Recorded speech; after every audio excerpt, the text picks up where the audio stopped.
Bienvenidos sean todos a un episodio más de Azonoc, el podcast. Estamos muy contentos de estar platicando con todo nuestro auditorio y bueno, con una invitada, Limelec, de super lujo. Es una persona que hemos visto muy movida en eventos, en redes sociales, y hay una frase que me gusta mucho y creo que compartirás conmigo que esta frase le aplica muy bien a la invitada del día de hoy y dice, la enseñanza que deja huella no es la que se hace de cabeza a cabeza, sino de corazón a corazón.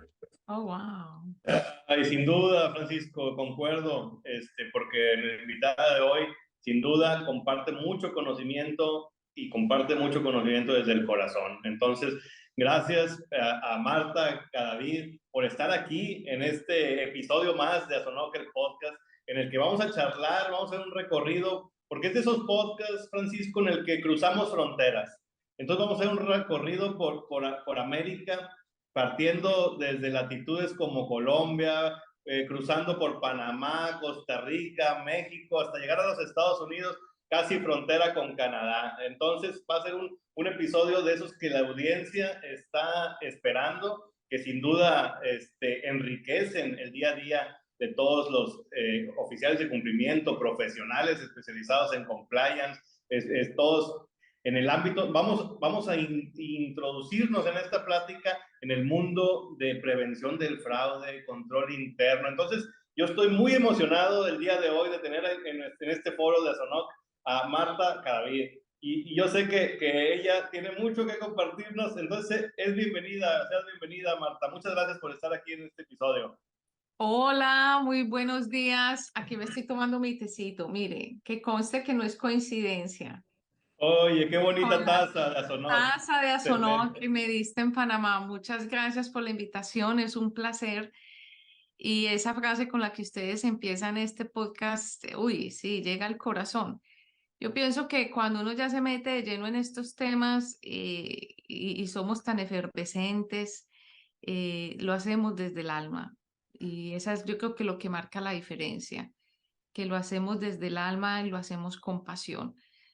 Posiblemente muchas personas en esta carrera de administración de riesgos están por estar porque no tienen otra opción, pero afortunadamente conmigo hay otras personas que esto se lo gozan, se divierten a pesar de todas las vicisitudes. Así que bueno, muchas gracias a Azonoc y a ustedes por tenerme en el programa. Muchas gracias, Marta, al contrario. Y bueno, siempre nos gusta abrir con una pregunta que es clave.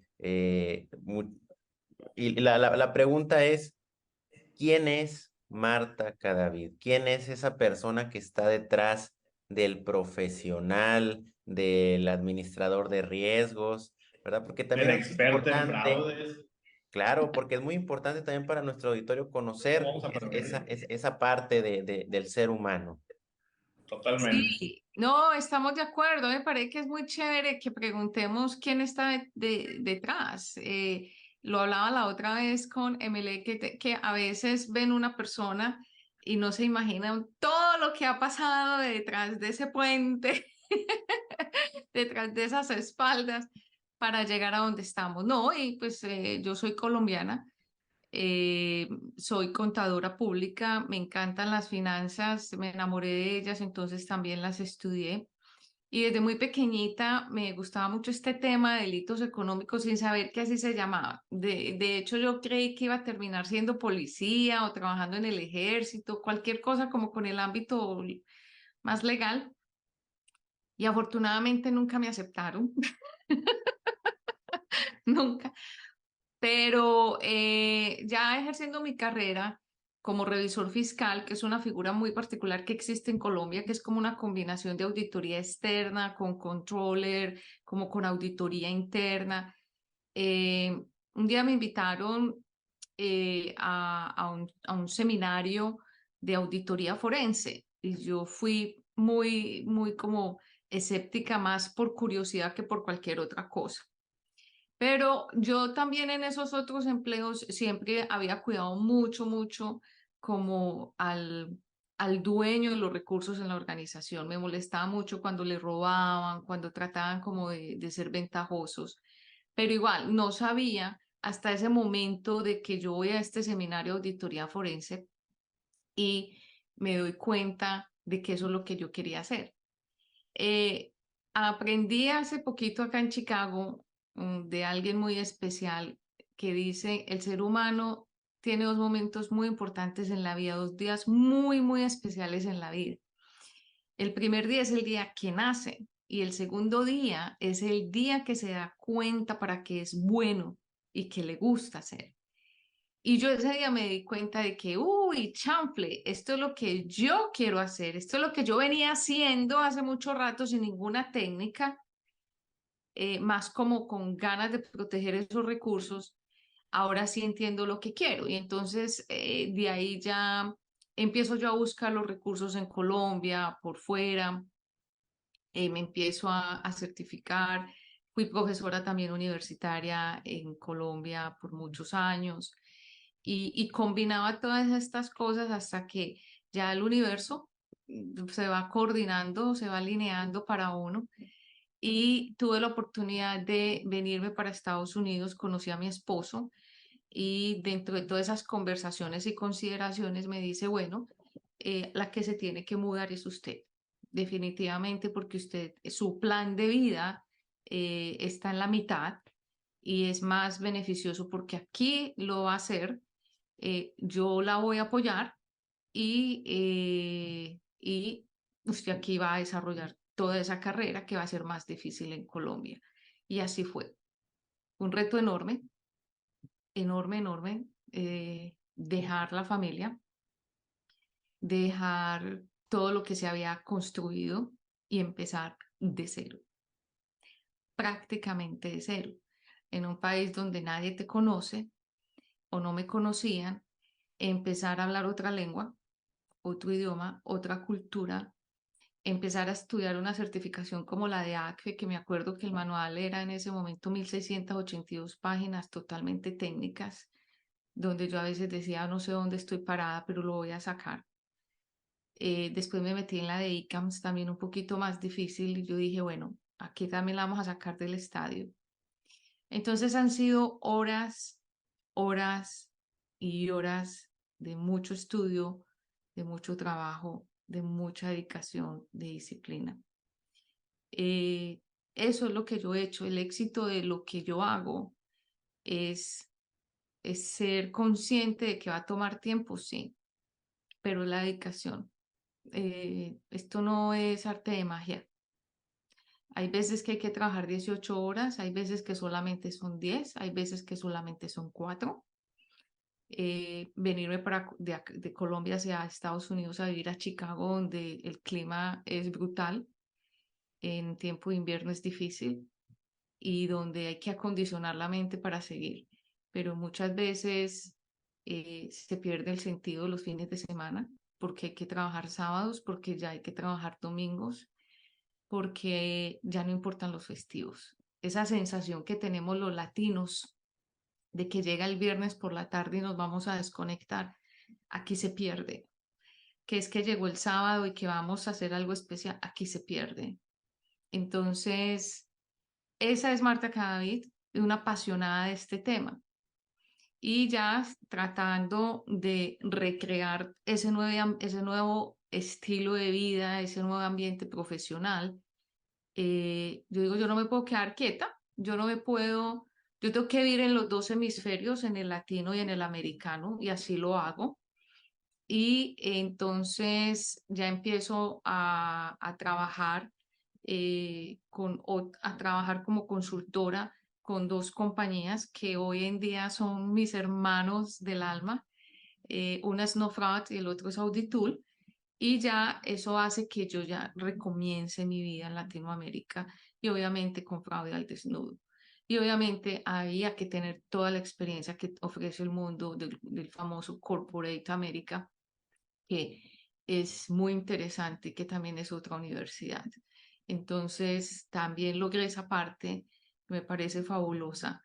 Y Hoy en día sigo trabajando, sigo estudiando, pero considero que he logrado combinar todos esos factores para tener esa capacidad de ayudarle a las compañías a decirle, este es su problema y venga que le tengo la solución.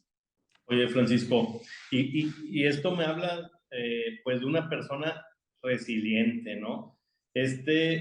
Superar la frustración, porque dedicarte yo creo que a la prevención del fraude, a todos estos control internos, puedes llegar a frustrarte, porque es de seguir, a veces no encontrar el resultado, pero tener la certeza que va a llegar tarde que temprano, encontrar el punto medular y llevar a la empresa a un buen puerto y poder prevenir esto que deja grandes pérdidas económicas, ¿no crees, Francisco? Ahí no sé si comparto. Totalmente de acuerdo contigo, Limelec, y a eso yo le sumaría también muchas veces el tema del desconocimiento de los empresarios, el tema de esa resistencia a todos estos nuevos controles que se van a implementar.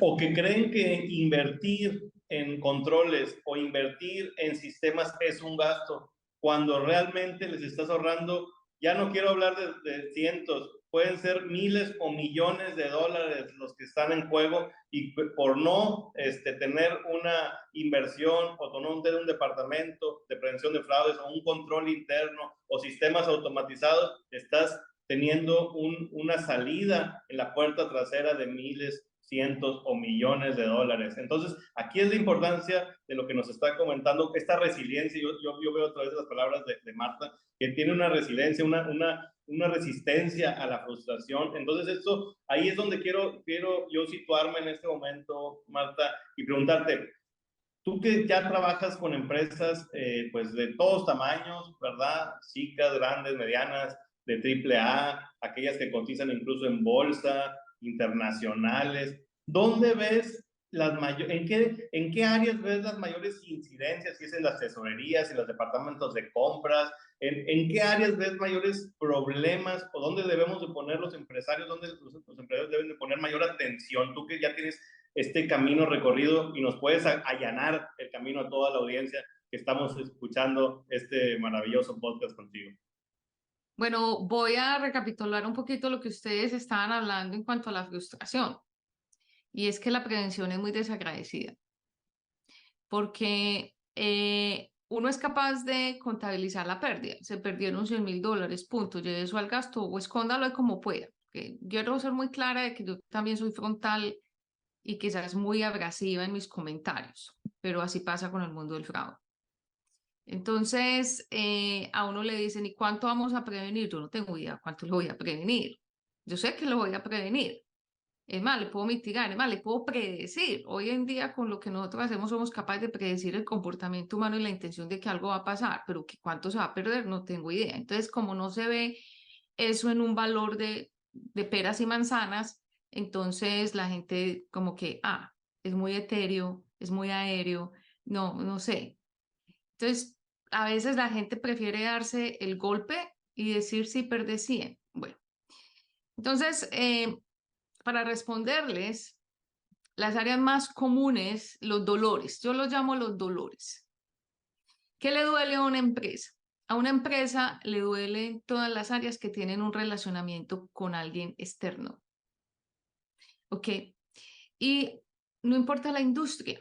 Muchas veces pensamos que hay industrias que tienen mayores niveles de riesgo que otras. No. Y hay otro tema y es que pensamos que en un banco roban distinto que en un dealer de carros, por ejemplo. No, no es así. Eso es una percepción errónea. Lo que sí sucede es que hay áreas que son muy frágiles, que son muy vulnerables. Y son esas áreas que tienen ese relacionamiento con un tercero externo. Todo el front desk, todo el área comercial, el área de mantenimiento, todo el área de compras, licitaciones, todas esas áreas que de una u otra manera se tienen que relacionar por teléfono, por email, por chat con alguien de la calle. Ahí es donde empiezan los niveles de corrupción privada, que son grandísimos, los favorecimientos, las dádivas, los regalitos, los tiquetes aéreos, la disminución o la suba de precios, la manipulación de las licitaciones. Entonces, esas son las primeras áreas que son muy complejas. ¿Ok? ¿Por qué? Porque ese fraude ya es fraude externo. Se llama fraude externo cuando está interno y externo. Se combinan los dos. ¿Ok? Entonces ahí es donde uno tiene que poner más los ojos. Ahí es donde se desangra más como el efectivo, el dinero. ¿Ok? Hay otras áreas que hay que ponerles también mucho cuidado y es el área de tesorería, porque el fraude puede ser interno o externo. Puede ser que la persona de tesorería se esté llevando el dinero, pero también que haya un hackeo de cuentas y hayan tramados como el hacking del CEO o una suplantación de identidad, un enmascaramiento de un correo electrónico y se mande plata donde no es. ¿Ok? Entonces, sí, al final, cuando uno ve una compañía, la compañía es vulnerable per se. La compañía es muy, muy frágil. Todas las compañías, por un solo factor, el ser humano. Y esto no lo hemos podido entender. Entonces, a la larga no hay secciones, áreas, business units o departamentos donde uno dice, es que este es más vulnerable que... No, es el ser humano el que proporciona estos problemas. Como nosotros no trabajamos con robots porque necesitamos de esto, el cerebro, para poder que las compañías funcionen, necesariamente necesitamos contratar personas. Y esas personas son vulnerables, ambivalentes, navegan en aguas grises y se comportan de acuerdo a la tormenta en la que estén bailando. Así de simple. Entonces, el problema no es tanto las áreas, el problema es cómo hago yo para que cualquier ser humano que trabaja en mi empresa sea el ser humano correcto para lo que yo estoy haciendo. Oye, muy interesante esta perspectiva que nos está platicando Marta, porque sí, ponemos muchos controles, ponemos muchas medidas para mitigar, pero esta parte de entender el comportamiento humano, el comprender el qué le está pasando a la persona, el comprender todos estos comportamientos para poder ir más allá, poder predecir una situación personal, poder predecir los actos criminales, pues eso es muy importante y es una perspectiva que por lo menos yo es la primera vez que me pongo a reflexionar en esto. Totalmente, Francisco, y ahí es justo yo también estaba situado en ese comportamiento humano y mi mente vuela y digo yo, la materia de prevención del fraude, yo creo que, pues vamos a decirlo, que toca otras disciplinas como la psicología, podría ser la antropología, Tal cual. ¿verdad? Ya se me ocurren, oye, pues tendrá que ver con idiosincrasias, con regiones del país, Sí. con cultura, con psicología. Ya no es una materia lineal, sino tiene que ser integral, ¿no crees? ¿Qué nos puedes decir al respecto, Marta? Es que, mira, nos han enseñado que el fraude es un fenómeno aislado como una esfera. Y entonces esa esfera se infla y se encoge, se infla y se encoge, y dependiendo del tamaño, miramos si la escondemos detrás de la cortina allí en la esquina o debajo del tapete. ¿Ok? Lo que no hemos podido, por eso se infla y se retrae. Lo que no hemos podido entender es que en los actos deshonestos, en general como el fraude, el abuso, la corrupción y todo este riesgo psicosocial, llegan o provienen del ser humano en ciertos momentos de la vida. Entonces, hay que entender hoy en día un tema muy especial que se llama behavioral compliance, que es el cumplimiento del ser humano, del comportamiento del ser humano. Y es que el riesgo de trabajar con las personas se incrementa cuando no se entiende ese comportamiento. De hecho, acá en Estados Unidos ya el Departamento de Justicia está haciendo ese ruido de que el ser humano es el riesgo más grande que tiene una organización, entonces hay que crear o cambiar las matrices y los programas de cumplimiento, y eso tiene mucho sentido. Entonces ya lo que tú dices es que no se ve lineal, se ve holístico. Y siempre lo hemos hablado, en mi compañía siempre hemos visto al fraude, hay que verlo de manera holística, porque hay que verlo desde la parte cultural, desde la parte antropológica. Y me voy a retraer un poquito al triángulo del fraude. El triángulo del fraude nace en 1950 y tantos con el doctor Cressy, que se dedica a estudiar las personas que están en las cárceles por fraude y a preguntar usted por qué hizo lo que hizo. Después alguien coge esos factores, que es la presión, la oportunidad, la racionalización, y los pone como en un triángulo, y ahí es donde nace el triángulo del fraude. Y después han habido otras personas que han añadido cosas a ese triángulo que yo hoy lo llamo la geometría del fraude, donde está la primera teoría y ya viene una segunda teoría que es la parte del ser humano, y es la capacidad, la impulsividad, la anomia, todo lo que tiene que ver con ese comportamiento y el egocentrismo. Entonces, mira que ya hoy, por ejemplo, encontramos perpetradores que cometen fraude porque son importantes, porque querían. Bernard Madoff es el perfecto ejemplo. ¿Necesitaba más dinero? No, pero él necesitaba alimentar su ego y demostrar qué tan fuerte era, ¿cierto? Y hay otra parte de esa geometría que es la sociocultural. Y es que a donde fueres, haz lo que vieres.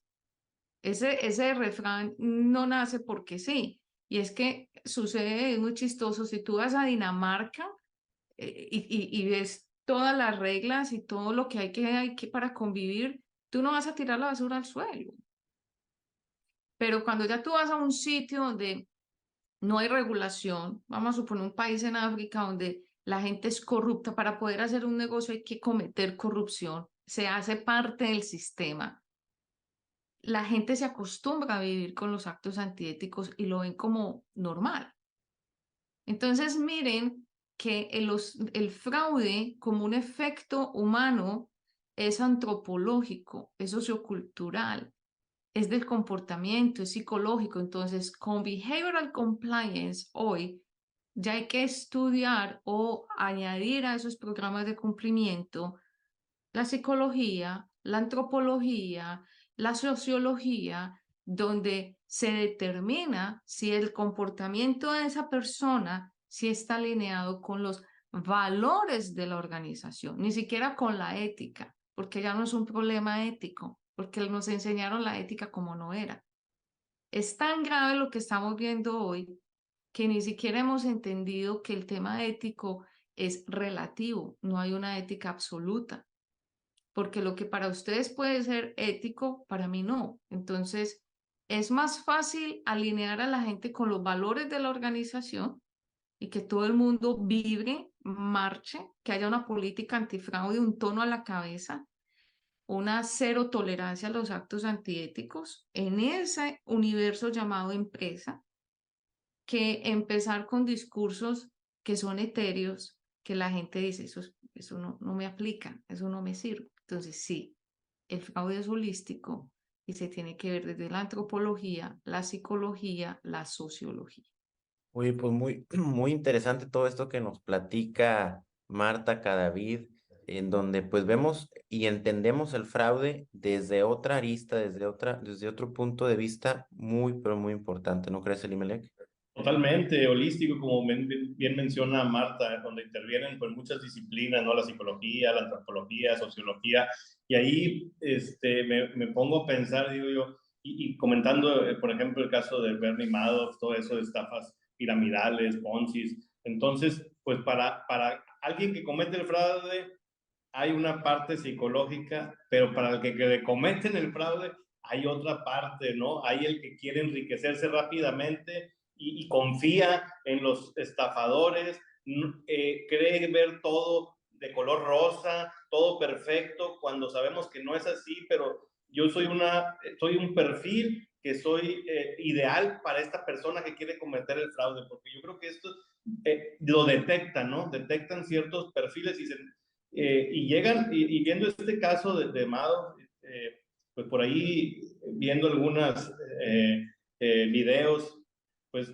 estafaron a gente de muy alta estudios académicos, banqueros, creo que hasta gente de la realeza. Entonces, pues dices tú, oye, tiene mucho que ver por esta parte integral holística que menciona Marta, porque hay el que defrauda y el defraudado es una víctima que está ciega en ese momento. No sé qué opinas, porque yo creo que juega un papel bilateral, ¿no, Marta? ¿Cómo está ahí?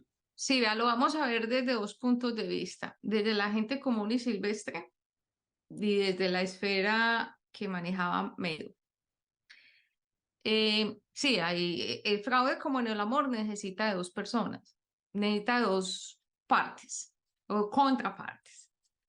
Uno no se va a enamorar, va a tener un novio ficticio. Si uno va a salir con alguien, necesita a esa persona, o sea, otra persona. El perpetrador es una persona común y corriente como nosotros que se ve a sí misma como una persona con problemas solucionando eso en secreto. Y siempre tiene la justa excusa o la justificación para decir, mire, yo no estoy cometiendo fraude, a mí no me llame ladrón, yo no me lo estoy robando, esto es un autopréstamo. O nos pueden decir, es que como yo estaba en esta situación tan deplorable porque mi marido me abandonó, porque estaba viendo violencia doméstica, porque mi hijo tenía hambre, porque no tenía dónde vivir, yo tomé el dinero de la compañía. ¿Ok? Entonces, miren el tema ético. Y esa persona dice, yo no soy ladrón. A mí no me diga que yo soy un perpetrador. ¿Y sabe qué es lo peor? Dicen, yo cometí un error. Cuando hay una línea muy delgada entre el error y el engaño, y eso se llama intención. No, cuando la persona se lleva el dinero a la organización porque tiene hambre, eso no es un error, eso es fraude. Y le duele a mucha gente que se le diga así. ¿Ok? Entonces, esas personas van a justificar siempre, pobrecita yo soy la víctima, yo soy el de malas, es que a mí no me alcanza el salario, no me pagan lo suficiente y esto es un autopréstamo y qué pesar de mí y de mis hijos y de mi situación. ¿Ok? Entonces, al otro lado está el resto de la sociedad que dice, ¡ah, qué pesar! Y es mamá soltera y la dejó el marido. Ay, no, ¿cómo la vamos a despedir? Y con ese niño, pues es que cualquiera comete errores, ¿cierto? Entonces, mire cómo nos comunicamos con las tragedias del otro. El otro justificando un fraude y nosotros nos identificamos con él. ¿Por qué? Porque traemos esas tragedias a la vida personal. Esta historia yo la he contado muchas veces. Este año pasado, en unas vacaciones, yo estaba cenando con otra pareja, mi marido y yo con otra pareja. Y el Señor me pregunta a mí que yo qué hago. Y yo así con esta efervescencia apasionada, natural, le cuento yo qué hago. Y me dice, me mira a los ojos y me dice, usted es muy ridícula. Usted a mí me está diciendo que si alguien toma dinero de la compañía para ir y salvar a su familia en un accidente, en una enfermedad, en un hospital, esa persona está cometiendo fraude. Y yo le digo, sí, claro. Y me dijo, no, es que la familia es primero. Entonces, mire el concepto, la percepción. La familia es primero. Es más, yo haría lo que fuera por salvar a mi familia. Y si tengo que hacer eso, lo haría. Entonces se fijan que la ética es una percepción, es relativa. Entonces ahí en ese mundo que vivimos todos los días, encontramos la que se lleva el dinero porque es que no tiene que darle comer al niño, porque el marido le pegó anoche. Y encontramos una empresa que no tiene los controles suficientes y permite que esas situaciones pasen porque son ambivalentes. ¿Ok? Porque no han tomado las riendas de los actos deshonestos y dicen, aquí no se va a permitir, porque también en otras esferas ahí están haciendo otros actos deshonestos, hay abuso organizacional, entonces organizar esa casa va a ser un poquito difícil. Entonces, con la historia de Madoff es diferente. ¿Por qué? porque Madoff creó toda una esfera social de pertenecer a un club donde era único. Y ahí es donde entonces viene el estatus. Es que yo para pertenecer a ese club tengo que decirle al que me deje entrar. Y si él ya me dejó entrar, yo ya me siento feliz. Eso es ego. Ya es ego. Es que yo quiero pertenecer a ese grupo de personas. Y él con ese speech, esa forma de hablar y de contarle a la gente qué era lo que tenía, qué tan especial era, qué tan exclusivo, tuvo la capacidad de atraer a gente muy importante en el mundo. Entonces son dos mundos diferentes. Yo he analizado mucho como los tipos de perpetradores y tengo una clasificación personal. Y es que cuando, por ejemplo, en el primer caso, una persona comete fraude porque necesita comprar la leche, los pañales, pagar el transporte, esa persona está haciendo un ajuste a su salario. ¿Ok? En el medio están las personas que ya no tienen cargos operativos, tienen cargos un poquito más altos. Entonces, cuando cometen fraude, ya no van a pagar la leche, ya no van a pagar el transporte porque ya lo tienen, pero ya sí se van a comprar la cartera de los $5,000, ponerle las llantas al carro, van a comprar más cositas de lujo, se van a dar un poquito más de gusto. Entonces ya el fraude es un complemento. Y ya en el tercer escalafón están esas personas que el fraude es el reemplazo del salario, es decir, están en esa compañía no porque tienen un salario, es porque esa posición en compras, en mantenimiento, en la parte comercial, les articula todo el dinero que pueden ganar a través de comisiones con el proveedor, a través de regalos, dádivas, conferencias, lo que sea. Entonces el salario puede que sean 10 pesos y es muy bueno, excelente, el que más gana en la empresa, pero eso no le importa porque lo que gana ahí es 50 pesos. Entonces por eso vemos en las compañías personas que están en el área de compras que nunca se mueven del área de compras, nunca sacan vacaciones, si se enferman pasan la incapacidad ahí sentados y les dicen, ya te vamos a pasar al área de mantenimiento. No, a mí no me pasa que yo estoy muy contento aquí en el área de compras, pero ya tienen casa, carro, finca, han viajado por todo el mundo y uno dice, pero es que se gana 2 pesos, ¿cómo hace? No, es que el salario ya no importa. Entonces se fijan que los perpetradores varían de acuerdo al estatus económico, porque para unos es suplir la necesidad inmediata que tenemos en la pirámide de Maslow. Necesito la leche, la salud, necesito pagar el transporte. Para otros es que necesito alimentar mi ego. Y entonces, de acuerdo a eso, es que nosotros tenemos que entender el fraude y poner los controles, porque la materialización del fraude va a ser más fuerte cuando un personaje como Madoff pega que cuando una persona que necesita comprar la leche roba. Totalmente de acuerdo, Marta. Y todo este tema que tocas de la pirámide de Maslow, en donde tenemos las necesidades de fisiología, seguridad, afiliación, autorrealización, todo esto es muy, pero muy interesante. Y me queda muy claro el tema de la ética, porque, y pues está el claro ejemplo que nos ponen cuando vamos y tomamos estas clases de la materia de ética. Oye, va pasando un tren, hay dos vías. En una está tu familia y en otra hay 300 personas. Tal Alguien se cual, tiene que morir. Tú eliges. elija. Pero alguien tiene que morir.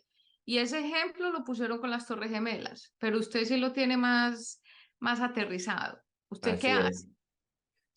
es. Sí, y bueno, aquí me surge la pregunta, ok, ya encontramos al perpetrador, a persona que está cometiendo todos estos fraudes. ¿Qué hacer al interior de la organización? Bueno, miren, yo pienso que el primer paso que se tiene que tomar, o sea, que se tiene que hacer dentro de la organización es el tono a la cabeza. Nada va a funcionar si la cabeza de la organización no está clara. Y es como en la familia. Si papá y mamá no están coordinados, la familia no va a estar coordinada. Si la cabeza no está funcionando, el cuerpo no va a funcionar bien. Entonces, el tono de la cabeza es el que pauta la estrategia, es el que pauta el camino y el que pauta el tono. Esto significa que, por ejemplo, las compañías que tienen esa actitud seria y férrea de no dejarse tentar, de no aceptar ningún acto, están siempre ávidas buscando de implementar los mejores controles, tener la mejor tecnología, de contratar el mejor personal. Entonces, siempre son esas empresas que uno escucha y el perpetrador, porque el perpetrador también busca cuáles son las empresas con más problemas para poder entrar. Entonces el perpetrador va a decir, no, yo allá no voy porque pierdo tiempo, allá ponen mucho problema, allá ponen muchos controles. Entonces, incluso tener un tono a la cabeza ayuda como mecanismo de disuasión y ayuda a traer el talento humano correcto y a los partners correctos, porque yo me voy a ser amigo o amiga de quien esté alineado conmigo. Yo me salgo a tomar un café con las personas que a mí me gustan, que piensen como yo, que hablemos de temas ricos. Yo no me voy a ir a tomar un café con un patán, ¿cierto? Así funcionan. Entonces, cuando se tiene ese tono a la cabeza, las otras organizaciones dicen, yo quiero hacer negocios con ellos porque a ellos sí se les nota la transparencia. De ahí viene el empuje en el medio, que ya son todas las actividades que articulan los negocios y son todas las vicepresidencias y direcciones, todos esos que están ahí en el medio. Esos que tienen la responsabilidad de articular la estrategia. Si ya el directorio les dio la plata, les dio las autorizaciones, aquí hay donde tenemos que poner a marchar toda ese andamiaje, a poderlo organizar. Y ya el zumbido en el piso son el resto de los empleados, incluyendo clientes y proveedores, que a ellos hay que llegarles con esa estrategia. Entonces, la estrategia antifraude o la estrategia para los actos deshonestos es transversal. Eso significa que va desde el primer miembro de la junta directiva o del directorio hasta la última persona en operaciones, clientes y proveedores incluidos, contratistas. Entonces es ahí donde todo el mundo tiene que vibrar con esa estrategia.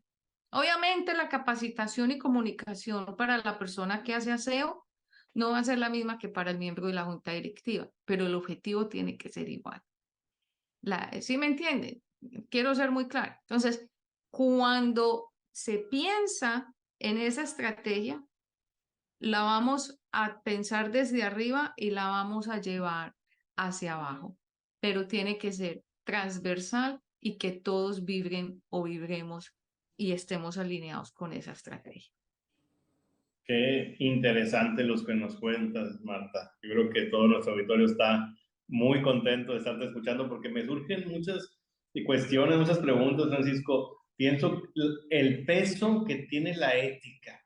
Que a veces uno ve, oye, pues hay que poner el código de ética, pues búscalo ahí en el último cajón, por ahí debe estar, lo teníamos alguna vez, y ves que realmente hay un peso específico tan importante en los perfiles de las personas, en seguir estos códigos de ética, en implementarlos y hacerlos cumplir, porque en otros foros le comentaba Marta, nosotros, a los que nos están escuchando en otras partes del mundo, estamos situados en una frontera con Estados Unidos, precisamente en el estado de Nuevo León, en la ciudad de Monterrey, que somos frontera con Texas, y decía, le comentaba a Marta, oye, aquí nosotros comúnmente viajamos a Estados Unidos el fin de semana a hacer shopping, que le llamamos, o compras, y nada más cruzamos la frontera, Francisco, y lo primero que nos volteamos a ver es si traemos el cinturón puesto, si nos sentamos bien derechitos, si no tiramos un papelito por ahí, el niño lo regañamos,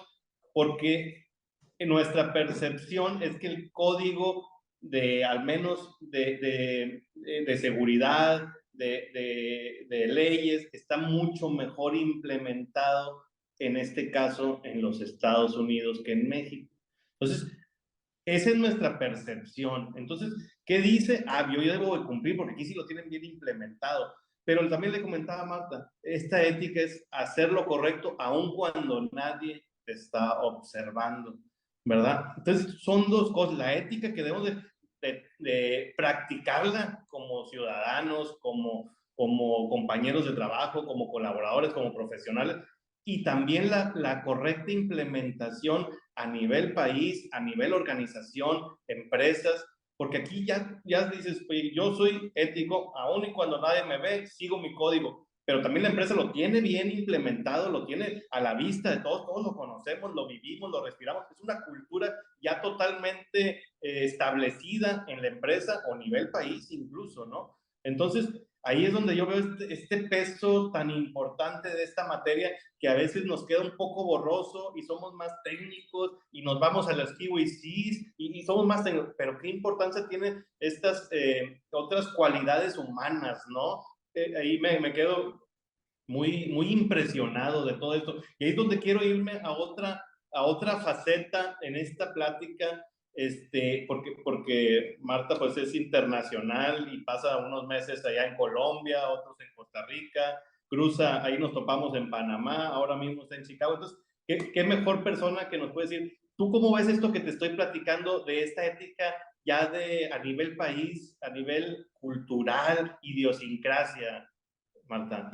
Lo que pasa es que infortunadamente nosotros actuamos es con miedo al castigo, porque no, piense por ejemplo en el ejemplo que usted acaba de dar. Si usted sabe que el cinturón de seguridad le va a proteger la vida en la China, en Colombia, en donde usted vaya, ¿por qué no se usa, no lo usamos donde lo tenemos que usar? Porque es para proteger la vida. Éticamente sería para proteger la vida. No, lo usamos es para que no nos pongan una multa, para que no nos hagan un ticket. Entonces, mire cómo pensamos. Y sabe qué es lo peor, y siempre estamos diciendo, el gobierno molesta mucho. Es que me piden mucho. ¿Ok? Por eso la ética, vuelvo a insistir, es relativa.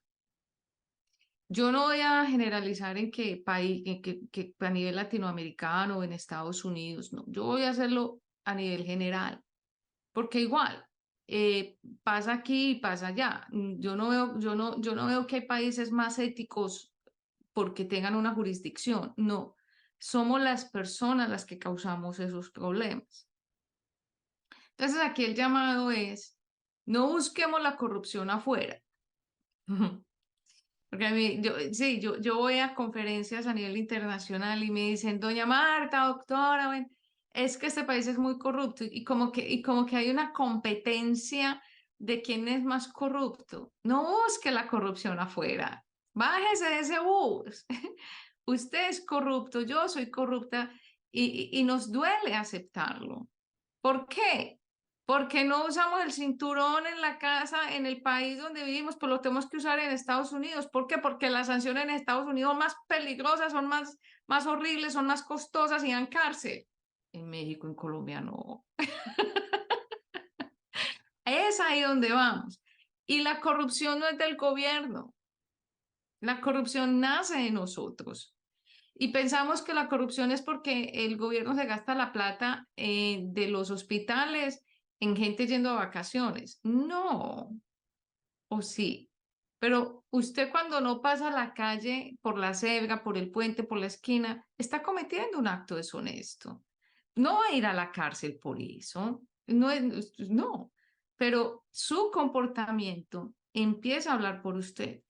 Mi partner Julián Ríos dice algo, el hombre es muy inteligente y siempre dice algo que a mí me gusta mucho. Y es, si usted quiere conocer a alguien íntimamente, obsérvelo conduciendo el vehículo. Y eso a mí me ha servido mucho. Y como padres, analícenlo.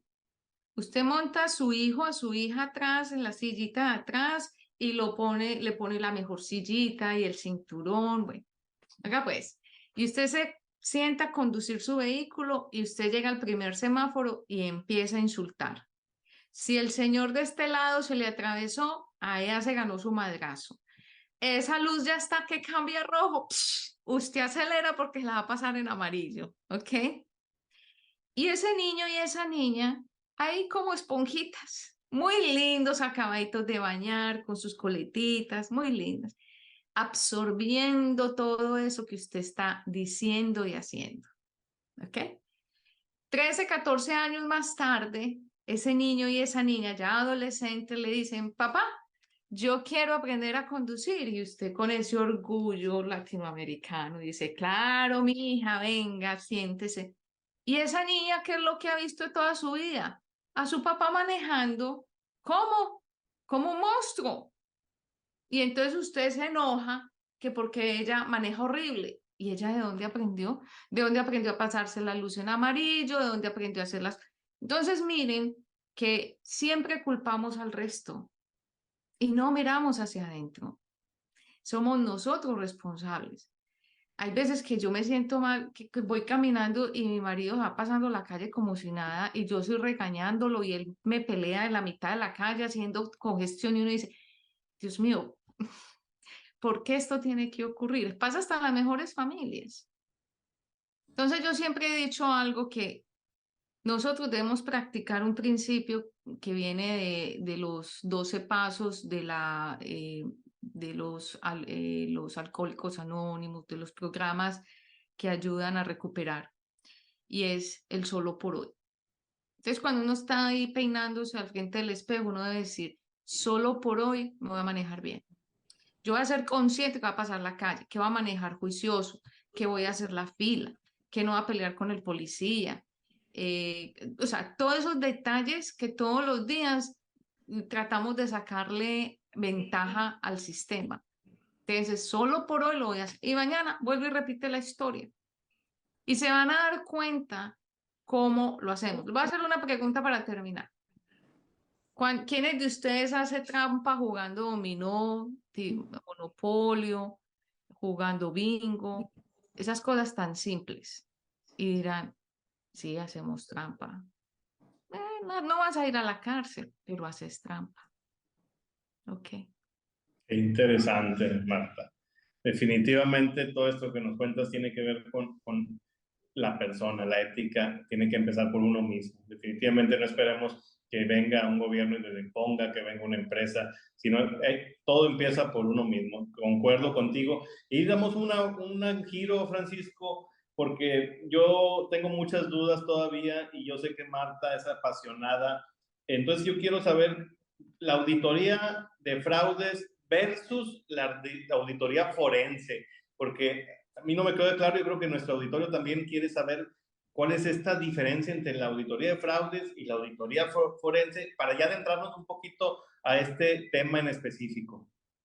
No, vea, básicamente es una diferencia crucial, más allá de los nombres. La auditoría tradicional nos va a ayudar a determinar que los controles estén en los lugares adecuados, llamémoslo así, sin irnos a meter auditoría de estados financieros o de tecnología. Y cuando se ejecuta una auditoría forense es porque hay una causa probable y siempre se está mirando a un juicio, ¿ok? Esa es la gran diferencia. Entonces, cuando a uno le dicen hay una auditoría forense, es porque pasó algo, es muy grave y necesitan que esos auditores forenses levanten elementos materiales probatorios, busquen la evidencia física para que en caso de que tomen la decisión de ir ante a un litigio, el juez determine la prueba y siga el proceso. Entonces, la auditoría forense siempre, siempre, siempre, siempre, siempre está enfocada a un litigio.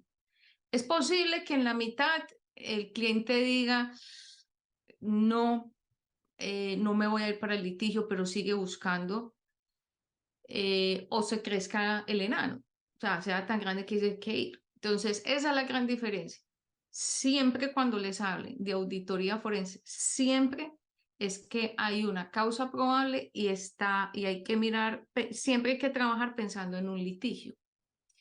Y en el grupo hay muchas diferencias. Entonces, ya en un equipo forense hay mucha gente trabajando, ahí es un equipo grande de personas, muchos profesionales, donde están enfocados a temas más criminalísticos, a temas más de análisis de información. para un caso, está enfocado en un caso, ¿ok? Mientras que la auditoría tradicional, yo miro esos controles en estados financieros, en tecnología, en un proceso, en compras, pero no es un caso especial, es un periodo, un tiempo. Entonces, hay muchas diferencias, el objetivo, el enfoque, todas, pero básicamente es, la auditoría forense siempre es una condición de que se está mirando hacia un litigio. Entonces, es un tema de criminalística, penal, de fiscalía, o sea, es un tema ya muchísimo más grande. Lo que pasa es que el nombre confunde.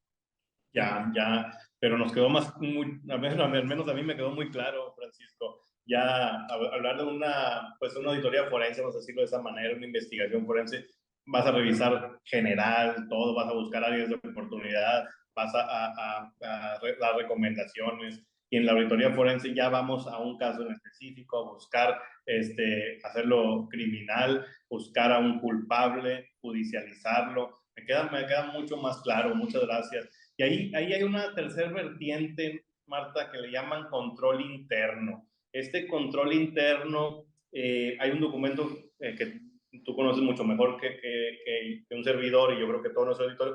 Esta técnica o este documento de COSO, que le llaman, este COSO que se refiere al control interno, ¿qué nos puedes platicar ya de esta otra vertiente?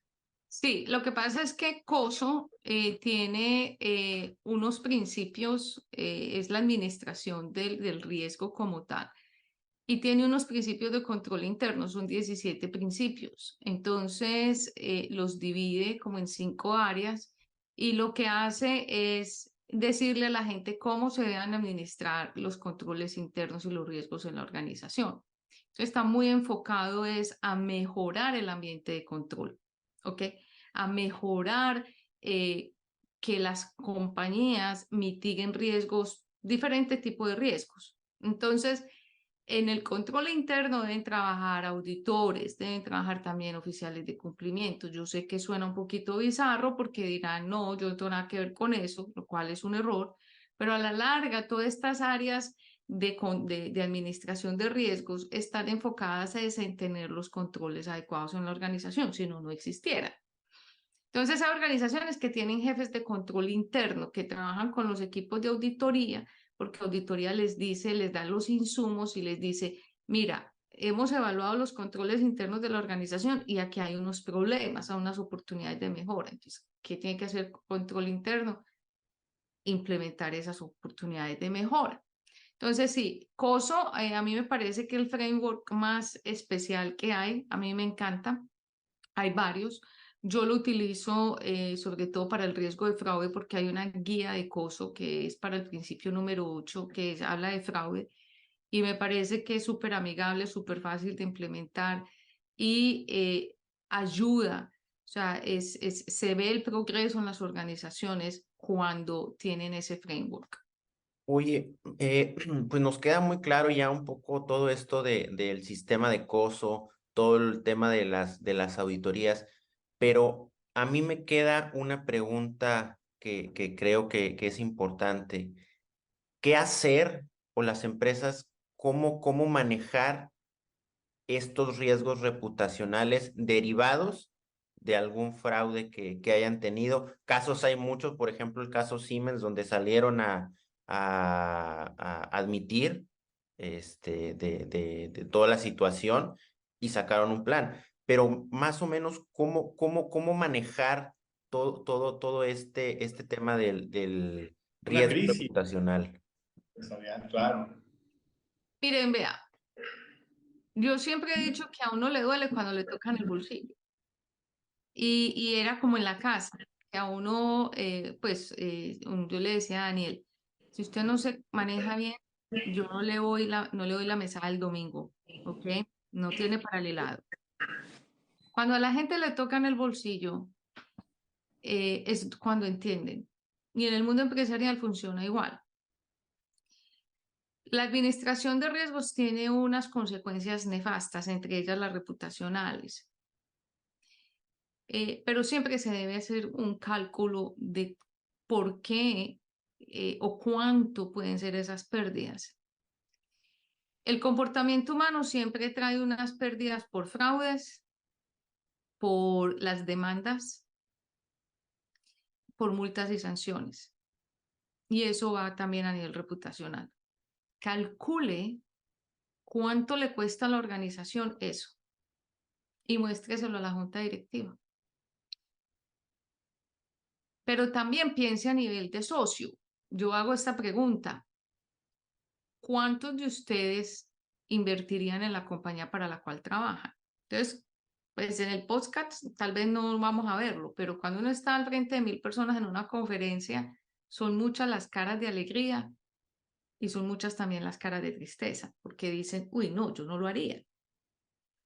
Entonces al directorio hay que estarle contando cuando a un riesgo se materializa, cuánto se pierde, cuál es el verdadero valor de esa pérdida.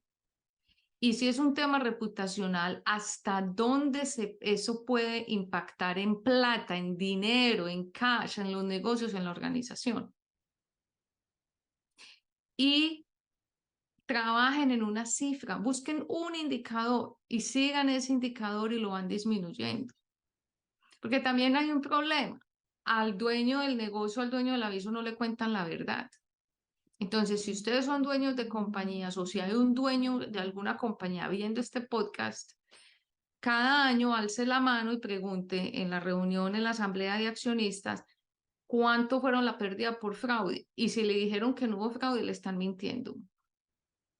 Porque siempre hay. Porque cuando uno ya hace el cálculo real de ese impacto económico, reputacional, por las demandas, por las multas, por las sanciones, por los fraudes, se van a dar cuenta que eso es millonario. Es millonario. Entonces, siempre hablen en términos de dinero para que les presten atención. Y si es reputacional, busquen la fórmula. ¿Cómo sería si todos los clientes hoy deciden irse de la compañía? Un ejemplo, ¿qué pasaría? Cosas como esas, ¿ok? Sin duda, Marta, concuerdo contigo. Adelante, Francisco. No, y voy a decir que muy interesante todo esto que hemos venido platicando durante toda esta charla, Elimelec, todo el tema ético, sociológico, antropológico, todo el tema de mitigación de riesgos, todo el tema del coso. Totalmente, yo ahí me quedo con esos highlights que comentó Marta, ¿verdad? Todos esos puntos finos, ¿verdad? Esta ética, esta un día a la vez, solo por hoy, hay que empezar por nosotros mismos, ser integrales, ser éticos. Y yo ya para dar cierre, pues desgraciadamente se nos está acabando el tiempo en este episodio de Sonoco el Podcast. Pues yo quiero, no quiero dejarlo aquí, Francisco, quiero pues exhortar a Marta, seguir en esta lucha en todo ya el continente, seguir en estas alianzas y desde la trinchera nosotros de acá en Asonoc, en México, pues exhortar a seguir trabajando juntos. Yo sé que ella tiene pues una relación aquí con el Instituto Internacional de Ética Empresarial y Cumplimiento en México, tiene otras alianzas como el Instituto para la Cooperación en la Prevención del Fraude, no se diga Auditul y The Fraud Explorer. Entonces, pues también estemos en alianza con Asonoc, Francisco, porque tenemos mucho que aprender aquí, todos nuestros agremiados, toda la gente especialista en el compliance, todos estos especialistas también en control interno, que están ávidos de tener estas relaciones, que podamos cruzar fronteras, tener alianzas, tener a profesionales de la talla de Marta, que podamos seguir trabajando juntos, conversando, compartiendo conocimiento, ¿no? Eso es una de las principales, pues, el espíritu de la asociación de acá de Asonoc, ¿no? Y también quiero invitarlos porque Marta no nos comentó que no dejen de escuchar y de seguir a Marta en www.martacabir.com, ¿verdad? Ahí en su página de internet donde va a tener mucha información y tiene un programa muy interesante, un blog también que se llama Fraude al Desnudo. No dejen de seguirla en todas las plataformas de streaming, siempre con artículos de interés, siempre con artículos que nos quitan esas vendas de los ojos, nos clarifican el camino, nos lo allanan para poder llevar a buen puerto el cumplimiento integral de nuestras entidades. ¿No crees, Francisco? Totalmente, Limelec. La verdad es que una profesional de la talla de Marta, creo que puede aportar mucho a Sonoc. Como dices tú, estamos ávidos de aprender de todos estos temas. Yo en lo personal y coincido contigo que también todos nuestros agremiados. Sí, y pues no me queda más que agradecerte, Marta, por haber estado aquí en este episodio de Sonoc el Podcast. Estamos muy contentos, pues nos sentimos de manteles largos. Yo creo que este episodio es muy esperado porque el tema del fraude no lo habíamos tocado a fondo, entonces yo creo que va a ser uno de los episodios más escuchados, más esperados por nuestros agremiados. Te agradecemos, ¿verdad? Y exhortamos que vuelva Marta Cadavid aquí a este foro, Francisco. Claro que sí, cuenten conmigo, me buscan, me pueden encontrar en LinkedIn, me pueden encontrar también como de Fraud Explorer, que es nuestra compañía, nuestro software, en Fraude al Desnudo también. Muchas gracias por promocionarlo, porque la idea es tener gente así como ustedes contando qué es lo que están haciendo por toda la comunidad latina de profesionales en la administración de riesgos. Así que muchas gracias por la invitación y recuerden compartir la información, alguien la está esperando. Claro que sí. Claro que sí. Pues muchas gracias, Marta. Gracias, Francisco, por estar aquí acompañándome en este episodio con Marta también, para que todos nuestros agremiados sigan teniendo información de vanguardia, información de primera mano. Y ya sabes, como en todos los capítulos, pues nos vemos. Gracias, Francisco. Hasta la próxima.